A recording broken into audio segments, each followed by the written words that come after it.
साथियों, ये press conference बड़ी हंगामी सूरत हाल में हम कर रहे हैं। अभी अभी हम देख रहे थे सोशल मीडिया पे कि एक प्रेस कॉन्फ्रेंस जो कि एक पार्टी के लीडरान ने ज़बरदस्ती करवाई है, कुछ अपने ही कार्यकर्ताओं से, लीडरों से।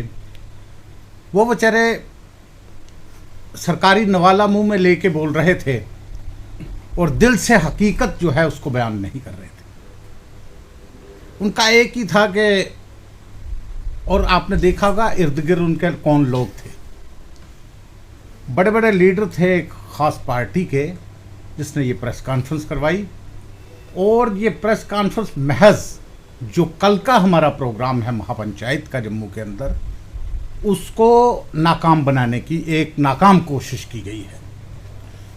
तो सबसे पहले मैं ये कहूँगा कि कल की महापंचायत में आप ज़्यादा से ज़्यादा लोग आएँ। जो सवालात मीडिया पर्सन्स वहाँ सहाफ़ी हजरात कर रहे थे, उनके जवाबात आपको उस प्रेस कॉन्फ्रेंस उसमें महापंचायत में मिलेंगे। एक भी जवाब, मैं सुन रहा था एक बड़े अच्छे जर्नलिस्ट ने सवाल किया लेकिन उसका जवाब नहीं दे पाए। एक इतने बड़े लीडर जो खुद को बहुत बड़े लीडर कहते हैं और साबिक मेंबर पार्लियामेंट और मौजूदा मेंबर पार्लियामेंट, उस सवाल का जवाब नहीं दे पाए। वो सवाल हमसे कीजिए आप, हम उसका जवाब देंगे।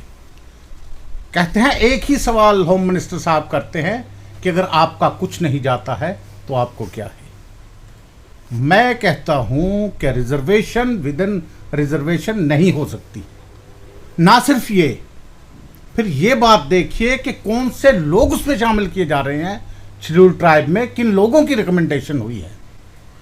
क्या वो शेड्यूल ट्राइब हो सकते हैं? आपके सामने एक मिसाल है। सैनीज ने ये तो नहीं कहा था कि हमें रिकमेंड कीजिए ओबीसी या जो भी बैकवर्ड क्लासेस। उन्होंने किया, लेकिन एक सेक्ट चला गया हाई कोर्ट में। हाई कोर्ट ने उस पर रोक लगा दी कि कोई वो सर्टिफिकेट इशू ना किया जाए, और जो इशू हुए हैं उन पर भी रोक लगा दी।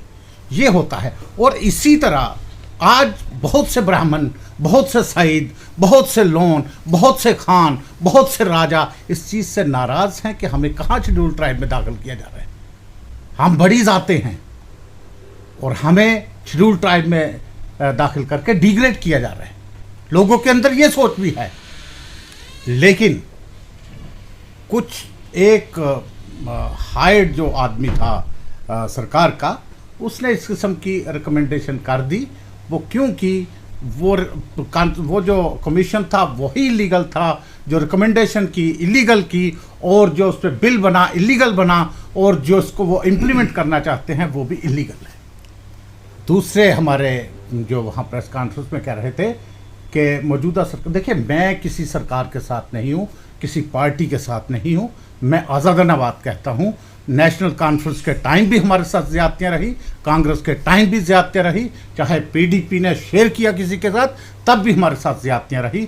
और हमें उम्मीद थी कि ये पार्टी जो आई है, जब इस शुरू में इस किस्म के बयान देने शुरू किए कि हम इन लोगों का उत्थान करेंगे, इनकी यानी तरक्की के लिए इकदाम करेंगे, तो दिल खुश हुआ था। लेकिन आखिर में ये ऐसा सिक्स मार रहे हैं जिसके साथ सारा कुछ धोया जा रहा है। कहते हैं फॉरेस्ट राइट एक्ट, मैं कहता हूँ हमने आरटीआई लगाई कि बताइए कितने लोगों को अभी तक फ़ायदा हुआ इस फॉरेस्ट राइट एक्ट को यहाँ इम्प्लीमेंट करने में। एक जवाब आया सरकार से कि एक आदमी को भी अभी तक इसमें फ़ायदा नहीं हुआ।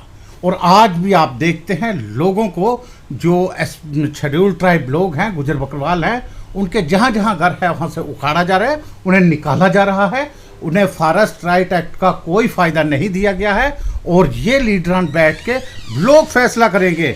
लोगों ने उनकी भी बातें सुनी, लोग मेरी भी बात सुनेंगे, हमारी भी बात सुनेंगे। क्या फ़ायदा हुआ उन लोगों को? क्या उनको तंगो तलब नहीं किया जा रहा है? उन्हें उनके घरों से, उनके जहाँ जहाँ वो रह रहे हैं, उनके माल मवेशी के साथ उन्हें उखाड़ा जा रहा है। तो ये लोग इस किस्म की बात कहते हैं साहब कि हमें सब कुछ मिल रहा है।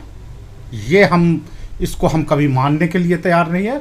और हम अपनी कौम को, अपने अवाम को, गुजर बकरवाल को, गद्दी सिप्पीज़ को एक्सप्लॉइट नहीं होने देंगे। हम आवाज़ उठाएंगे। और देखिए, अगर आज जिस तरह से एक पार्टी के बड़े बड़े लीडरान वहाँ मौजूद थे जो इस चीज़ के ख्वाहिशमंद है कि हम पार्लियामेंट इलेक्शन लड़ेंगे और इलेक्शन जीतेंगे, वो आज सुन ले। मैं उन्हें मुतनब्बे करता हूँ, अगर वो उनकी वो हालत करके छोड़ेगी हमारी बरादरी SC ST कि वो दोबारा सियासत का नाम नहीं लेंगे। आप ये बात तो ये इस पर बड़ी संजीदगी से साथ इसको कहना आप आवाम के भी। और दूसरी बात ये है कि अगर खुदा न खास्ता, मुझे तो उम्मीद है, अभी भी मैं पुरुम्मीद हूँ कि बिल्कुल ये एक गैर आईनी चीज़ है, पार्लियामेंट के अंदर सरकार इसको पास करके अपनी बदनामी नहीं करवाएगी। और अगर, क्योंकि पॉपुलर गवर्नमेंट होती है, अनपॉपुलर डिसीजन ले सकती है, अगर ऐसा हुआ तो सुप्रीम कोर्ट हमारे सामने है। सुप्रीम कोर्ट के आगे ये एक दिन ये नहीं टिक पाएगी, ये जो ये पास करने जा रहे हैं बिल, अगर करने जा रहे हैं तो। लेकिन मैं एक बार फिर सरकार को मुतनब्बे करना चाहता हूँ कि ये अहमकाना कदम, ये बेवकूफ़ी कभी नहीं करना, इससे बहुत बड़ी बदनामी होगी, इससे कोई फ़ायदा आप लोगों को नहीं होगा। शुक्रिया। सर, चलता है या सिर्फ पॉलिटिकल लीडर्स की स्टेटमेंट से चलता है? E V Chinmaya versus state of Andhra Pradesh, ये नोट करने वाली बात है। E V Chinmaya versus state of Andhra Pradesh 2004 का एक खिलाफ कन्वीनियर है। हमें ये लगता है आज की जो अनफॉर्चुनेट प्रेस कॉन्फ्रेंस जम्मू के अंदर हुई और उसमें टारगेट किया गया महापंचायत के लोगों को कि आप उसमें ना आए, लेकिन उसका लबोलबाब क्या था आप लोग प्रेस था कि जब आपके 10% कोटे को नहीं छेड़ा जा रहा, होम मिनिस्टर साहब ने कहा है, तो फिर आप ये हल्ला गुल्ला क्यों कर रहे हैं, फिर कौम सड़कों पे क्यों आना चाहती है?